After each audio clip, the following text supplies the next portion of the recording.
నమః శివాయ ఓం నమః శివాయ ఓం నమః శివాయ ఓం నమః శివాయ ఓం నమః శివాయ ఓం నమః శివాయ ఓం నమః శివాయ ఓం నమః శివాయ ఓం నమః శివాయ ఓం నమః శివాయ ఓం నమః శివాయ ఓం నమః శివాయ ఓం నమః శివాయ ఓం నమః శివాయ ఓం నమః శివాయ ఓం నమః శివాయ ఓం నమః శివాయ ఓం నమః శివాయ ఓం నమః శివాయ ఓం నమః శివాయ.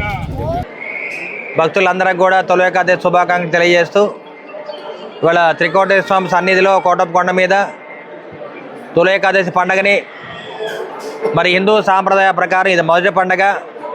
ఈ పండుగ తర్వాతే అన్ని పండుగలు వస్తాయి. మరి దీని తర్వాత వినాయక చవితి, ఈ విధంగా పండుగలు అన్నీ ఈ సంవత్సరం అంతా వస్తూ ఉంటాయి. కాబట్టి తొలి ఏకాదశిని మహాద్భుతంగా జరుపుకోవటం, ప్రతి శివాలయంలో శివార్చన జరపడం, అదేవిధంగా ప్రతి దేవాలయంలో అందరూ కూడా హిందూ సాంప్రదాయం ప్రకారం అందరూ కూడా గుడికి వెళ్ళి తొలి ఏకాదశి శుభాకాంక్షలు తెలియజేసుకుంటూ ఉంటాం. తొలి ఏకాదశి నిజంగా అయితే మరి తొలకరి మొదలవుతుంది, వర్షాలు మొదలవుతాయి. వ్యవసాయాన్ని ఇత్తనాలు వేసి వ్యవసాయాన్ని మొట్టమొదటిసారిగా ప్రారంభించడానికి తొలి ఏకాదశి పండుగ చేసుకుంటూ ఉంటాము.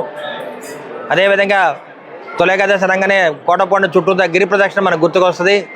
ఈ గిరి ప్రదక్షిణ రోడ్డు దాదాపు 8 కిలోమీటర్లు ఉంటుంది. ఈ కిలోమీటర్లు మొత్తాన్ని కూడా చక్కగా బాగు చేసి పాదయాత్రకి, పాదాచారులకి, భక్తులందరూ కూడా నడవడానికి వీలుగా చేయటం జరిగింది. దీనికి ముఖ్యంగా డిఎఫ్ఓ కానీ, అటవీ శాఖ, అదేవిధంగా కోటప్పకొండ ఈఓ గారు అందరూ కూడా సహాయంగా అండగా ఉండడం జరిగింది.